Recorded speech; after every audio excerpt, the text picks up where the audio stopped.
Well, sorry about that. Hello again, everyone, and welcome to another edition of Sports-O-Mania Plus right here on the Game Breaker Sports Network. It's in the game or in the ring. I'm your host, Marcus, at MarcusLee337 on Twitter. How's everybody doing? Hope you all had a wonderful, happy Thanksgiving, and now we are officially in the holiday season. It's Christmas time in the land. I know you guys are happy about that, so, the holiday season is special. It's special in all kind of ways. So I hope you guys are excited for the holiday season as I am. And we're going to have more to talk about here on Sports-O-Mania Plus. So hope you guys are ready. We got a bit to talk about. I'll get this one out of the way. I do have some soccer talk. I will probably bring up a little more soccer down the road. But we do have one thing I want to bring up real quick. We got the MLS Finals that's going to happen this Saturday. I don't know if they play them in neutral sites or if whoever's the higher seed hosts it. But we got the LA Galaxy taking on the New York Red Bulls in the MLS Cup Finals this Saturday, December 7th, 3 p.m. kickoff on Fox. LA's hosting it, by the way. They both advance, winning their conference championships. The Red Bulls beat Orlando 1-0. LA Galaxy wins the West over the Seattle Sounders 1-0. So they're going to play for the MLS Cup this Saturday on Fox. Should be an exciting one. Hope you guys get a chance to check it out. I know for both teams, I know the LA Galaxy has won quite a bit of cups here, so I'm gonna see what number this would be if they pull it off. Which don't show here. It said they won their first MLS Cup back in 2002. So, but I think both teams have won it. Here we go. Right here. List of ML. Here we go. MLS Cup Finals, results by team. So, yeah, I know the LA Galaxy's definitely been there. They've had 9 total appearances. They've won 5. Their last one, it's been 10 years since the Galaxy has won a MLS Cup. Their most recent loss was back in 2009. So, yeah, it's been a long time since LA Galaxy made it. But they're trying to get cup number 6. Which they have the most cups than any other team in Major League Soccer right now. And they're taking on the New York Red Bulls, who, by the way, have only been in one MLS Cup in their whole franchise. So they never won one. This was back in 2008. So the New York Red Bulls are trying to win their first because, NYCFC is the only team in New York to have a MLS Cup. So Red Bulls want to try and make history, but hey, anything can happen. But if I had to make a prediction here, I'm going to have to say that the LA Galaxy may be the best team in MLS right now. If we're looking at their actual records, the Red Bulls was kind of a shock because in the Eastern Conference, they were only 7th. They had 34 total games played. They had 11 wins, 9 losses, and 14 draws, where the LA Galaxy, who were the number 2 seed in the West, they played a total of 34 games. Well, I think they all played 34 games. 19 wins, 8 losses, 7 draws. I mean, it could be any team's game, but if I had to make a pick, I'm going to say the LA Galaxy will win the MLS Cup. First time in a decade, and they get it done. And then that'll wrap up MLS until I think by March or something. March or April, they're back playing soccer all over again. But the only other soccer we'll get to enjoy is all that international, whether you watch the Premier League, Bundesliga, La Liga, Serie A, Scottish Premiership. They got a bunch of other leagues all around the world. Whatever you watch, you're still going to have a little bit more of that. Plus, we got the Champions League that's going to be going all the way till May. So we got a lot of international football or soccer, whatever you call it, going on here. So I do have a bit of basketball talk I want to cover. I know I got to get to college real quick. I know I haven't really been talking college hoops, but I will eventually down the road.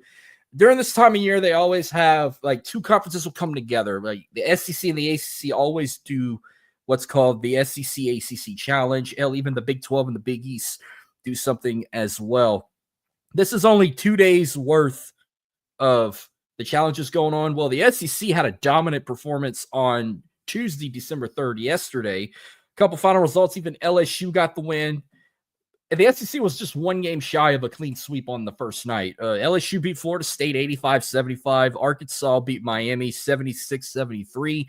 Georgia beat Notre Dame 69-48. Missouri beat Cal 98-93. South Carolina beat Boston College 73-51. Tennessee beat Syracuse 96-70. Oklahoma beat Georgia Tech 76-71.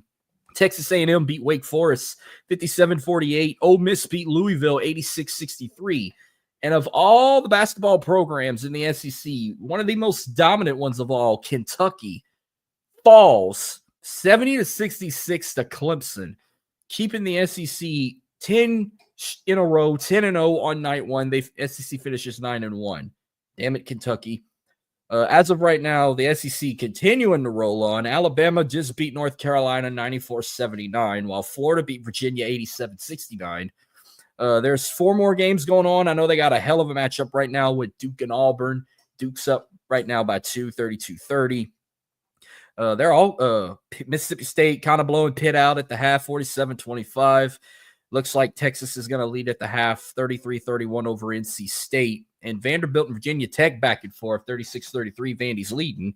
I know after today that these will be over with, but I'll recap the SEC Big Ten Challenge all over again. Same thing with the Big 12, Big East. Now, this series is going to be going on more than just 2 days. I think it's like 4 or 5 days.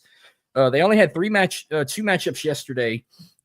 Looks like the Big East dominated the Big 12 on night one, getting 2 wins. Villanova beat Cincinnati 68-60, while Providence beat BYU 83-64. And then today, right now, the Big 12 took a win. Oklahoma State beat Tulsa 70. Oh, no, actually, that wasn't even a Big East, Big 10. Big East, Big 12 battle, excuse me there. UConn, another win for the Big East, 76-72 over Baylor. Meanwhile, 3 more games going on. We got halftime. Texas Tech up 38-37 against DePaul. Creighton up 53-48 against the number 1 team in the country, Kansas.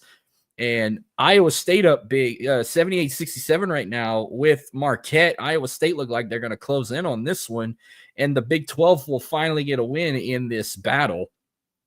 Well, our Thursday, we got one matchup. Xavier will take on TCU. Xavier will probably be a favorite to win that one. And then on Friday, December 8th, Georgetown taking on West Virginia. I'm going to have to take Georgetown in this one. And then the final day, I think, will be Saturday, December. Actually, it will continue on December the 8th. Saturday, we got Kansas State and St. John. I'm going to take K-State in this one. Butler and Houston. Go Cougs. I hope you get it done. And then on Sunday, December the 8th, we got Oklahoma State and Seton Hall. I'm going to go with Seton Hall in this one. I think that's the final Big 12 Big East Challenge right there. So I'll recap all this again next week. The top 25 in college basketball kind of made a big change here too. I know I'll try and keep up with that. Let's take a look at the top 25. I know number 1 team in the country still Kansas. They're up. Auburn now number 2. They went up 2. Tennessee 3. Kentucky 4. Both went up 4 spots. Marquette's 5, going up 5 spots. Iowa State dropped 1 spot to 6. Gonzaga dropped 4 spots to 7. Purdue moved up 5 spots to 8. Duke went up 2 spots to 9. Alabama dropped 1 spot to 10. Wisconsin up 4, going at 11. Oregon, big numbers going up here. Wow. They went up 14. They're now number 12 team in the country. You went from 26 to 12. Like, you were not even in the top 25, and now you're at number 12. 8-0 record. Florida went up 5 spots to 13. Cincinnati and Baylor both went up 2 spots at 14 and 15. Memphis jumped from 20 unranked to number 16. Houston dropped big down, though. Dropped down 11 spots to 17. Pitt went up 8 spots to 18. Illinois went up 7 to 19. North Carolina dropped down big, 8 spots from 12 to 20. Oklahoma went up 5 to 21. A&M dropped down to 22. Ole Miss staying in at 23, never moved a spot. San Diego went up to 24. And UConn, oh, man, multiple losses dropped them 23 spots all the way down to 25. You were in the top 10 And now you drop down to dead 25 in the rankings there. Jeez Louise. So, and then the only thing that's all the college basketball talk I got. The only thing left I got with the NBA talk we're going to do right now, we are now down to the knockout rounds in the Emirates NBA Cup. I know they're all going to take place next Tuesday and Wednesday, so that's going to be December 10th and December 11th. We will have the knockout rounds where now we're down to single eliminations. And then the Final Four will take it to Las Vegas and play for that Emirates NBA Cup. One quarterfinal match. We got the Oklahoma City Thunder taking on the Dallas Mavericks. We got the Houston Rockets taking on the Golden State Warriors. That's the West right there. While in the East, we got the Milwaukee Bucks taking on the Orlando Magic and the New York Knicks taking on the Atlanta Hawks. If I got to make some predictions here, I think the West semifinals, it's going to be the Oklahoma City Thunder taking on the Houston Rockets. Where in the East, I got the Milwaukee Bucks advancing. But that Knicks-Hawks game is going to be an interesting one to see. I think a lot of people are going to be riding on the Knicks to pull it off, but I don't be surprised if Atlanta gets an upset and moves on to the semifinals. But I'll stick with the New York Knicks to move on to the next round. But like I said, I would not be surprised if they pull it off and get the upset here. All right, now let's get to some football talking, man. College football rivalry week above us, man. What a week it was.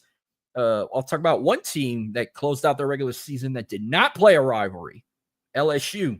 Why would you want to close out with Oklahoma? We should have closed out with Arkansas. They haven't finalized the 2025 schedule yet. Arkansas, Missouri is not really a heated rivalry. Let them play in the middle of the season and let Arkansas close out with Oklahoma and let us close out with Arkansas like we used to do back in the day. Always that Black Friday rivalry game, the battle for the boot. We've been playing it pretty early in the season the last couple of years. Since A&M's got Texas back as their biggest rival to close out rivalry week, let us close back out with Arkansas again. Make it happen. I know y'all didn't finalize the 2025 schedule in order yet. Y'all got all the opponents ready. We got to close out with Arkansas. I can't see them trying to form a rivalry with Oklahoma, because it's pretty lopsided right now. LSU's now 3-1 against the Sooners. Oklahoma hasn't beaten LSU since the 50s, and they only beat them one time, and that was, I think it was in a bowl game. I don't know. But first time ever Oklahoma came down to Death Valley. LSU beat them 37-17. LSU closed out the regular season with an 8-4 record, SEC record of 5-3 before they go into their bowl matchup. Garrett Nussmeier went 22 for 31, 277 yards and 3 touchdowns. Caden Durham led in rushing, 11 carries for 80 yards, while Chris Hilton Jr. led in receiving with 2 receptions for 85 yards, and he had 2 touchdown catches. This one for 40 yards and 1 for 45 yards. Defense, 69 total tackles, 33 solo, 4 sacks, and 10 tackles for a loss. Kyron Lacey had a 18-yard touchdown reception as well. Aaron Anderson with a kickoff return for 100 yards. That was so fucking pretty. Damian Ramos, 3 field goals for the night, 1 for 34, 1 for 22, and 1 for 32 yards. LSU did what Alabama couldn't do, and that's beat the Sooners, which we'll talk more about that fucking playoff bracket they just revealed as of right now. A couple other ball, you talk about some. First, let's talk about Georgia Tech going into 8 overtimes. Georgia keeping their hopes alive going into the playoffs. We now know they're getting ready to play Texas in the SEC championship. So win or lose for both teams, maybe Georgia. Georgia's kind of on thin ice.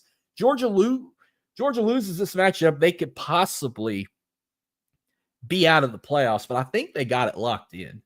Texas win or lose, they're locked in. They're in the playoffs.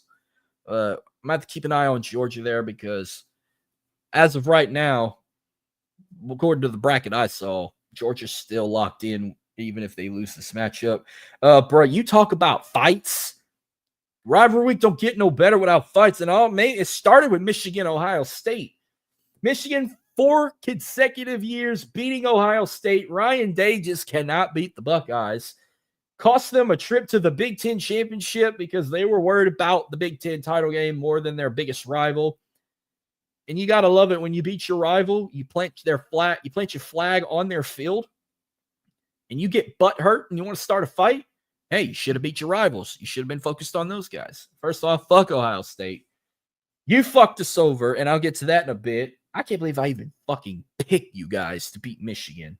I knew I should have stuck with the Wolverines, but hey, I'll gladly take that loss. There was also Florida and Florida State had a damn fight, planting a flag on the field. They outside a fight. NC State, North Carolina had some brawling. Arkansas, Missouri had a brawl. The Iron Bowl, Notre Dame, USC, Arizona State, and Arizona. Hell, even the Lone Star Showdown, Texas A&M even had a few brawls. Gotta love rivalry week there. Impact players this week. You're going to hear some names you probably never heard of before, but here's my top 5 impactful players this week. On top of the list, I got Curtis Rourke from Indiana, 23 for 31, 349 yards and 6 touchdowns, blowing out Purdue in their rivalry. Colorado, Shadir Sanders went 34 for 41, 438 yards. He also had 5 touchdowns, but he had 1 interception in that game. Now, Colorado finished the season strong, but they're not going to the college football playoff. They fell to they did win 52-0, but it was that loss to Kansas that cost them a trip to the playoffs, but they did finish the season strong, 52-0 against Oklahoma State. My guy to win the Heisman, except not Travis Hunter, my guy, Ashton Genie. They had another big win we'll talk about in a bit, but let's talk about his numbers here. Ashton Genie, 37 carries, 226 yards and 1 touchdown in their win over Oregon State. That's kind of a huge win because, Oregon State is still considered Pac-12. That's sort of, they didn't beat the Ducks, but they did beat their other brother, the Beavers. So big win there. Also from Colorado, I'm going to throw in wide receiver LaJohntay Wester in their win over Oklahoma State. 11 receptions for 175 yards and 2 touchdowns. And then finally, I'm also going to throw from Indiana, wide receiver Elijah Surratt in their big shutout win over Purdue. 8 receptions for 165 yards and 2 touchdowns.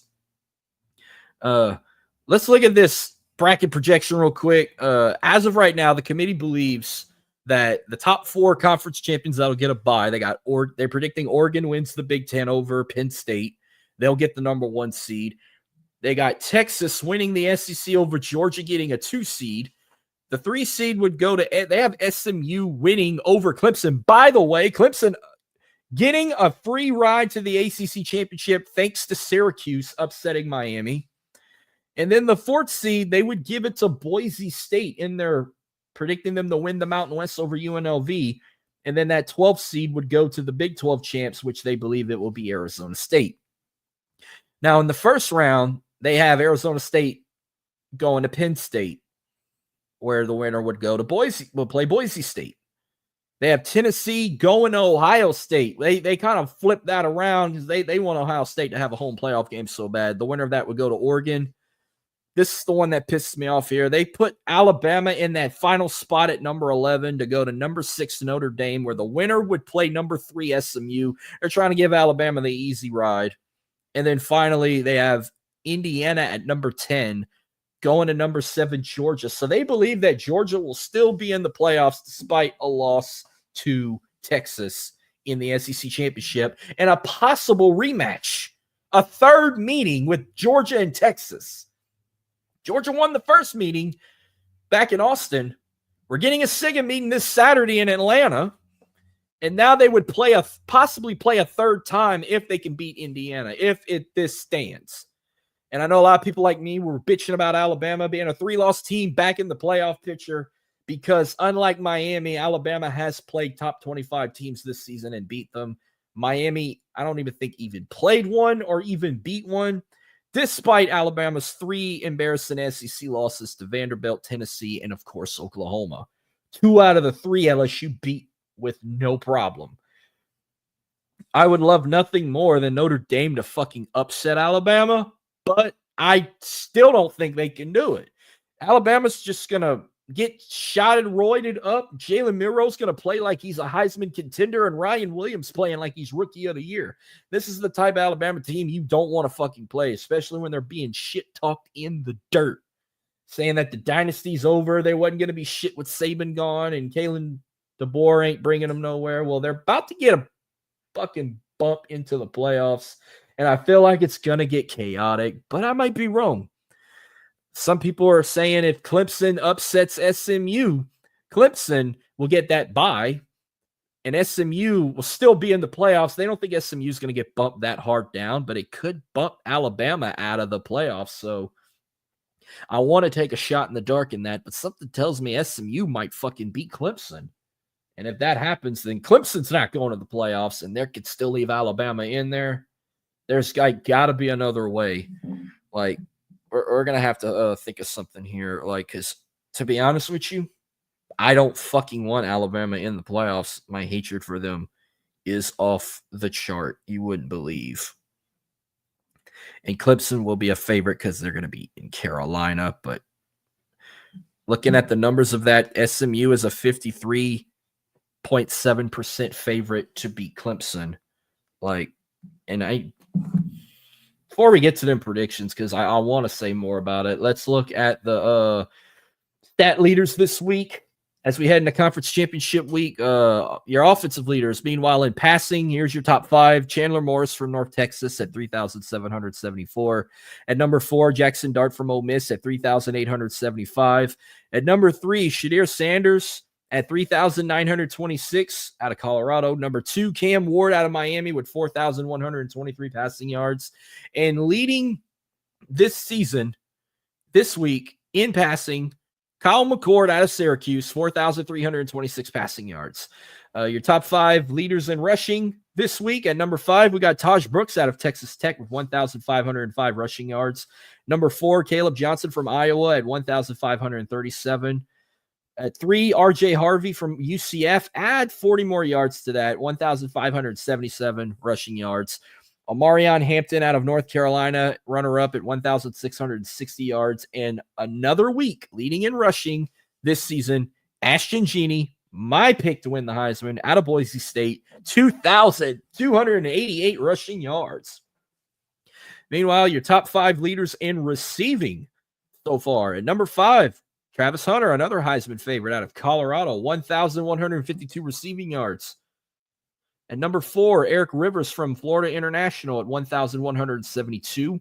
At number 3, Tatarora McMillan from Arizona, 1,319. Number 2, Harold Fanning Jr. from Bowling Green at 1,342. And leading in receiving this season so far, at number 1, Nick Nash from San Jose State, 1,382 receiving yards. Your defensive leaders, your top 5 tacklers this season. Number 5, Isaac Smith out of Mississippi State with 127 total tackles. Number 4, Travion Barnes from FIU at 129. Number 3, Carson Schwezwinger of UCLA at 136. Red Murdoch at Buffalo at 143. And leading another week in tackles from Buffalo, Sean Dolock with 159 total tackles. Your top 5 leaders in sacks this week. At number 5, Kyle Kennard from South Carolina with 11.5. Number 4, Trey White from San Diego State with 12.5. A tie for second place here. Mike Green from Marshall and Antoine Powell-Ryland from Virginia Tech with 16 sacks this season. And leading the season in sacks by just half a point, Donovan Ijiraku from Boston College with 16.5 sacks. And finally, your top 5 leaders in interceptions. We got a 3-way tie for third place. Mello Dotson from Kansas, Xavier Watts from Notre Dame, and Jalen Catalon from UNLV with 5 total interceptions. A runner-up, Za Frazier from UTSA with 6 interceptions. And leading the season with interceptions this season, another week, Noel Williams from Cal with 7. And let's go ahead and get to our predictions for Conference Championship Week, plus the FCS playoffs, because there is not a lot. There's actually not going to be a lot of football going on, like 40 more plus games. So this will actually be a small prediction of games, but we're going to predict, of course. We'll go to the FCS playoffs real quick.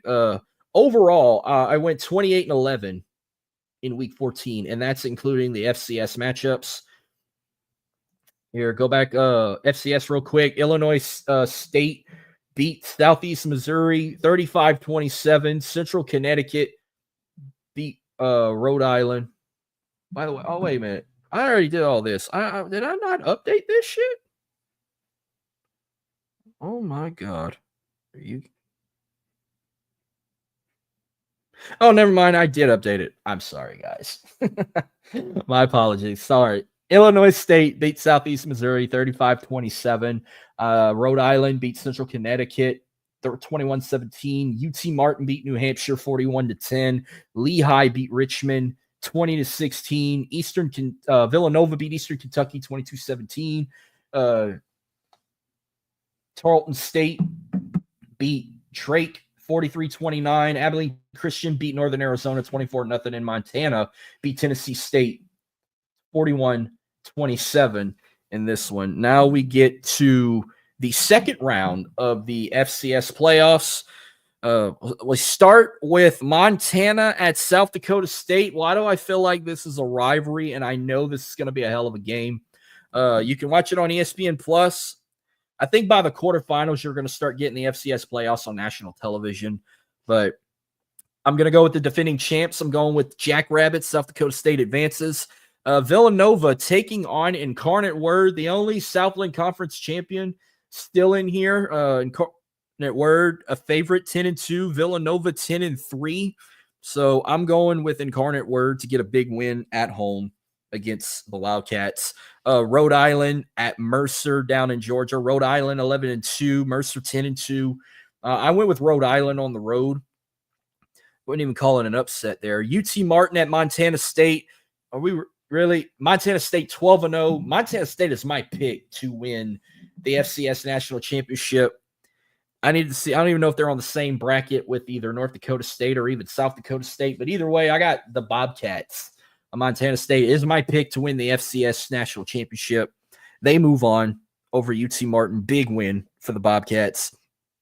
Abilene Christian at North Dakota State. This is the time of year. They're like the Alabama of the FCS. You never want to play the Bison in the playoffs. Give me North Dakota State in the Fargo Dome. Tough place to play. Tarleton State at South Dakota. I'm going with an upset here. I don't even call it 10-3, 9-2. I think it's an even matchup, but I'm going to say an upset. I got Tarleton State on the road beating South Dakota, the Coyotes. Illinois State at UC Davis. I took UC Davis at home. And then finally, Lehigh and Idaho down in the Kibbe Dome. Both teams 9-3. I'm going to go with Idaho defeating Lehigh, which Lehigh, I think they're the Falcons or the Eagles. What the hell is a Vandal?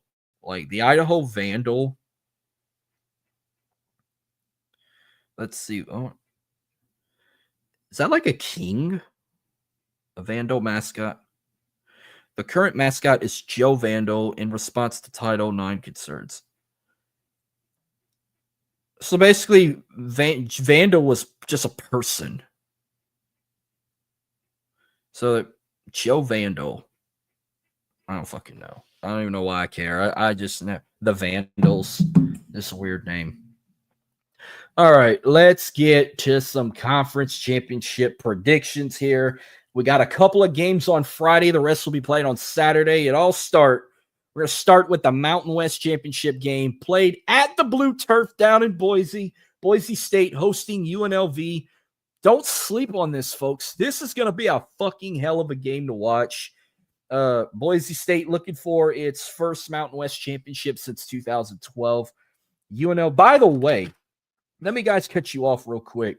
This is a historic week of college football because every single conference championship game we have this weekend. I think there's 11 total matchups. 1, 2, 3, 4, 10 matchups. 11 teams are looking for their first ever title. There will be a team playing in every game that has never even won their conference. And there's one game that will feature 2 teams that have never won that conference. So we're definitely going to crown a first. And 6 teams who jumped ship to new conferences, made it to their conference championship for the first time ever, looking for that first title. So this is a historic week for that. And this is one of the matchups. UNLV at Boise State. Like I said, UNLV has never won the Mountain West. They're looking for that first championship. Boise State looking to win their first in 12 years. But I got Boise State. It's Ashton Genie. I think this could capitalize on him finally winning that Heisman Trophy. And they get that bye in the playoffs and could await the arrival of the Big 12 champ versus Penn State, in my opinion. Then we got the American Athletic Conference Championship playing in West Point at the Army Academy. Tulane and Army. Tulane would have beat Memphis last week. Tulane would have hosted it a third consecutive year. But this year they're on the road, but I'm sticking with the Green Wave. That'd be another team I'd like to close out the season with. LSU and Tulane used to be a fierce rival, in-state rival for the RAG, but I'm going to take Tulane to win their third consecutive American Athletic Conference Championship, but not make the college football playoffs. Give me Tulane. Tulane looking to go 3 in a row. Not 3 in a row, second title in 3 years. They won it in 2022. They lost it last year. I think they lost it to SMU. And then Army's looking for their first ever American Athletic Conference Championship. Then we move on to Saturday games. We got the Conference USA Championship game. Western Kentucky at Jacksonville State. Western Kentucky looking for their first Conference USA title since 2016. Jacksonville State, who just came from the Sun Belt, now playing in Conference USA. The Gamecocks looking for that first. But I'm going with the Hilltoppers. I'm taking Western Kentucky to be the Conference USA champs. All right, then this is going to be the big historic one. And it's not in Vegas. I don't know why I thought it was in Vegas. They're keeping it in Dallas, AT&T Stadium. Big 12 championship, Iowa State, Arizona State. Both teams looking for their first ever Big 12 championship. Both have been conference champions in their recent conferences. You know, Arizona State in those Pac-12 days or the Pac-10 days. First, that was their last conference title, 2007, when it was still the Pac-10, not the Pac-12. You know when the last time Iowa State won a conference championship? 1912, the year the Titanic sank. Back when they were called the MVIAA, the Missouri Valley Intercollegiate Athletic Association. That was the last time Iowa State won a conference championship. And they're not even favorite in this one. I think Arizona State's a heavy favorite, and I'm picking Arizona State to pull it off because if they don't win this game, they're not going to the playoff. This is win or go home for both teams, but I'm going to pick Arizona State to win the Big 12 to try and keep Alabama out of it because I feel like a win for Iowa State could put Alabama in it either way. Then we got the MAC championship game, one of the most least watched and interesting championship games, but I feel like this game is actually going to be a good one. We got two Ohio teams. We got the Ohio Bobcats taking on the Miami, Ohio Redhawks. Ohio looking for their first ever MAC championship. Miami, Ohio looking to go back-to-back and win their 5th overall MAC championship. But I'm going to pick the dark horse in this one. I'm going with Joe Burrow's dad's former coaching team, the Ohio Bobcats. I want to see them win their first conference championship. And then we got this one where it's always the stakes are high. We got the SWAC championship and AKA a rivalry, the Boombox Classic, Southern, Jackson State, the Jaguars, the Tigers, Baton Rouge, Louisiana, Jackson, Mississippi. I think separated about 2.5, almost 3 hours away. This is always a fun rivalry. And plus, if you win the SWAC Conference Championship, you punch your ticket to the Celebration Bowl to take on the MEAC Conference Champ for the HBCU National Championship. Meanwhile, Southern, they're looking for their first SWAC title since 2013. Jackson State, 3rd title in 4 years. And the Southern's looking for their 6th title match in a decade, in the last 10 years. But, man, I'm riding with the Southern Jags. I'm riding with the Human Jukebox. They won the Bayou Classic. They won the Battle of the Bands, bringing Boosie on the field to perform with the Human Jukebox. Give me Southern. I'm riding with the Jags. And whoever wins will play South Carolina State in the Celebration Bowl or the HBCU National Championship game. Well, a.k.a. that. But give me the Jags. Good luck to them. 2 of 3 Louisiana teams making it to a conference championship. I'm ripping all 3. Then we got the big one. The college game day is going over here. The SEC championship game, Atlanta, Georgia, Mercedes-Benz Stadium. The second meeting this season, Georgia versus Texas. Now, win or lose according to the College Football Playoff Committee, win or lose for Texas, they're locked in. Win or lose for Georgia, they're locked in. Texas looking for their first ever SEC championship, and they're the defending Big 12 champs. Because last year in the Big 12, they won the title. Now they're going to crown a new Big 12 champ. Georgia looking for their second SEC title in 3 years. I think they get it even. I think Texas gets that revenge. Georgia came in their house and beat them. Now they're going to their backyard. I'm going hook 'em horns. Texas still my pick to win the national championship. Texas gets that bye, that 2 seed, and we'll see what happens there. Then we got the Sun Belt Conference Championship, Marshall at UL, the Raging Cajuns, and yes, the no longer Cajun Field, Our Lady of Lourdes Stadium, that home side still under construction. It's going to be crammed with people on the hill and around. They got good seats available. Tickets are good, affordable price if you want to go to Lafayette and check out the Cajuns trying to win their second Sun Belt title since 2021. And they have the most Sun Belt Conference championships than anybody else since they started playing these. I think this will be conference title number 4 or 5 if they win it. I don't know. Marshall looking for their first ever Sun Belt Conference championship. They haven't been a conference champion in 10 years, back when they were in Conference USA. I love Marshall. I had fun when I went there 5 years ago, beating Louisiana Tech, but I'm going to have to I'm riding with the Raging Cajuns here. They're going to win that, get a bowl bid. We'll see where they end up. So give them hell, UL. Go Cajuns. I'll be tuning in watching that. Then we got the Big Ten championship game down in Indianapolis, Penn State, Oregon. Oregon's first season in the Big Ten. They haven't won a conference title since 2021 in the Pac-12. Penn State looking for their first Big Ten title since 2016. Dude, Oregon is just dangerous. Oregon, I have them going to the national championship to lose again, but they're going to play Texas. I got Oregon. I think they beat them big. Penn State usually chokes in the big spotlight, so I'm taking the Ducks. And then finally, the ACC championship game, Clemson, SMU in Charlotte. Clemson looking for their first ACC title, and since 2022, their third title in 5 years. SMU, who are the defending Conference USA champs, are trying to get their first ACC title. But we're going to see.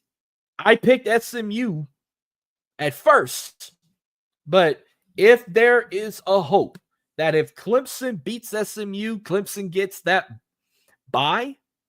They might not get the bye, but they might get that 12th seed.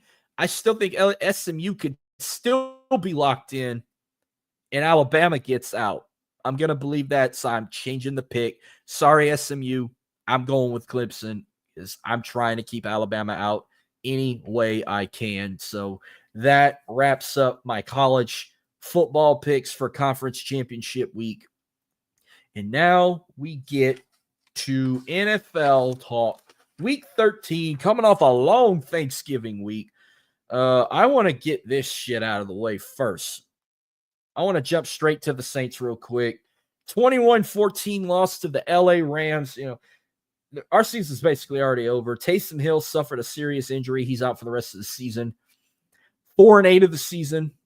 Derek Carr went 24 for 37, 84 yards and a touchdown. Alvin Kamara led in rushing, 23 carries for 112 rushing yards. Taysom Hill led in receiving, 5 receptions for 37 yards. We did have 1 touchdown pass to Marcus Valdez-Scantling for 28 yards. Blake Grupe had 2 54-yard field goals. And then our defense just did not look good. 49 total tackles, 38 solo, 2 sacks, and 2 tackles for a loss. Horrible game.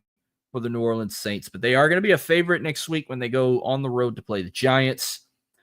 Thanksgiving night, we had great football. I went 2-1. The Lions beat the Bears 23-20. Caleb Williams, 20 for 39, 256 yards and 3 touchdowns in that game. While Jared Goff, 21 for 34, 221 yards and 2 touchdowns in that one. Cowboys and the Giants. Cowboys finally got a win at home this season. Cowboys win 27-20. Packers, big win over the Dolphins, 30-17. Tua Tagovailoa still had a good night, 37 for 46, 365 yards and 2 touchdowns. Jordan Love went 21 for 28, 274 yards and 2 touchdowns in that one. Black Friday game, Chiefs get help with the refs again. 19-17 win over the Raiders. They're now undefeated at home. Patrick Mahomes, 26 to 46, 306 yards and 1 touchdown. Not good numbers for Mahomes. Sunday, a couple recaps here. Chargers beat the Falcons 17-13. Man, Kirk Cousins, 4 interceptions in that game. Man. Steelers beat the Bengals 44-38. Russell Wilson, 29 for 38, 414 yards, 3 touchdowns. Najee Harris, 16 carries for 75 yards and 1 touchdown. Joe Burrow, 28 for 38, 309 yards, 3 touchdowns, but he did get 1 interception. He's getting numbers, but it's just he don't have a fucking defense to help them win. And the Bengals season's over, folks. Joe Burrow needs, I'm saying it again, Joe Burrow, take Jamar Chase with you. Y'all got to leave Cincinnati. Get the fuck out. Vikings beat the Cardinals in a nail-biter, 23-22. Colts, 1-point win over the Patriots, 25-24. Seahawks beat the Jets, 26-21. Jaden Daniels, big win, 42-19 over the Titans. Jaden Daniels, 25 for 30, 206 passing yards, 3 touchdowns in it, but 1 interception. That's good numbers to try and get Rookie of the Year. But wait till we get to Monday night. Texans, they get a win, 23-20, and yeah, I want to talk about what happened in that game. Where Trevor Lawrence, I hope you get well. I mean, I didn't think that was a blimp hit there, and then the chaos that broke. I think he's getting suspended. I don't know. CJ Stroud, 22 for 34, 242 yards and a touchdown. Not one. Bucks beat the Panthers 26-23. Eagles beat the Ravens. That was a fucking great game. 24-19. Lamar Jackson, 23 for 36, 237 yards and 2 touchdowns. Wow, Jalen Hurts went 11 for 19, 118 yards and 1 touchdown in that game. Saquon Barkley could be MVP. 23 carries for 107 yards and 1 touchdown in that game. Sunday Night Football in the freaking blizzard snow. Josh Allen trying to play like he's a badass. 35-10 win over the 49ers. 49ers season's done. Josh Allen, 13 for 17, 148 yards and 2 touchdowns in that game. Hell, James Cook even had a badass game. He led in rushing, 14 carries for 107 yards and 1 touchdown. And then finally, Monday Night Football. Broncos, big win, 41-32 over the Cleveland Browns. Bo Nix trying to get Rookie of the Year too. 18 for 35, 294 passing yards, 1 touchdown, 2 interceptions.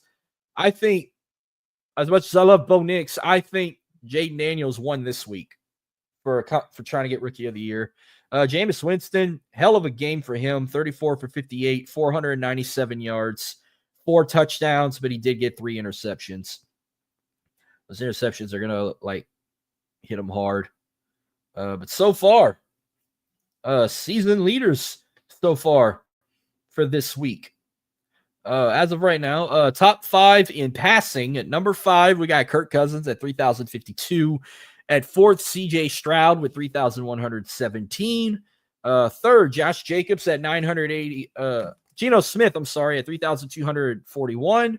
Lamar Jackson, 2nd with 3,290 yards and leading another week in passing this season. Joe Burrow at 3,337 yards.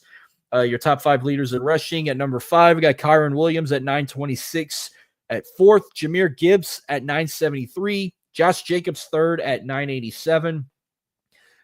Second, Derrick Henry at 1,407.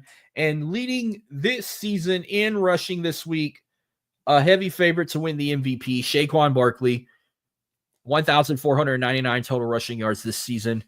Top five leaders in receiving. At number 5, CeeDee Lamb at 880. At 4, what's this? Brock Bowers. Yeah, I said his name right. Brock Bowers at 884 yards. 4th, Terry McLaurin at 896. 2, Justin Jefferson at 1,038. And leading another week in receiving this season, Jamar Chase at 1,142 yards. Defensive leaders this week in tackles, total tackles. At 5, we got EJ Speed from the Colts at 117. Zach Bond from the Eagles at 118. Roquan Smith from the Ravens at 121. Nick Cross from the Colts at 125. And leading another week in tackles, Zaire Franklin from the Colts at 135. Your top 5 leaders in sacks. At 4, Jonathan Grenard from the Vikings and Myles Garrett from the Browns tie at 4th with 10. At 3rd, Danielle Hunter from the Texans at 10.5. 2nd, Nick Bonino from the Broncos at 11. And leading another week in sacks, Trey Hendrickson at 11.5. And then finally, your top 5 leaders in interceptions. We got a 3-way tie for 3rd, Byron Murphy Jr. of the Vikings, Dante Jackson of the Steelers, and Marlon Humphrey of the Ravens with 5. And we got a tie for 1st place, leading in interceptions this season, Kirby Joseph of the Lions and Xavier McKinney of the Packers with 7 total interceptions. And now let's close it out with NFL picks this week. Thursday Night Football will be my game of the week. We got the Jordan Love and the Packers against Jared Goff and the Lions, division rivalry game here. A lot of people saying the Packers are going to pull it off, but I'm going to stick with the Lions. My toilet bowl game of the week, Saints at the Giants. It's going to be a shit game. No Taysom Hill. But I'm going to stick with the Saints. I think they still pull it off. With their 5 games left, this will be one of 2 games they'll win. Browns and the Steelers. Give me the Steelers. Falcons, Vikings, taking Minnesota. Raiders at the Bucks. Give me Tampa Bay. Panthers, Eagles. Eagles win big. Jags, Titans. This is going to be a tight game, but Tennessee gets a big win here. Jets at the Dolphins. Give me Tua Tagovailoa and the Dolphins. Seahawks at the Cardinals. Cardinals have been sneaky team lately. Give me the Arizona Cardinals. Bills at the Rams. Give me Josh Allen and the Bills. Bears, 49ers. Almost a toilet bowl of the week here.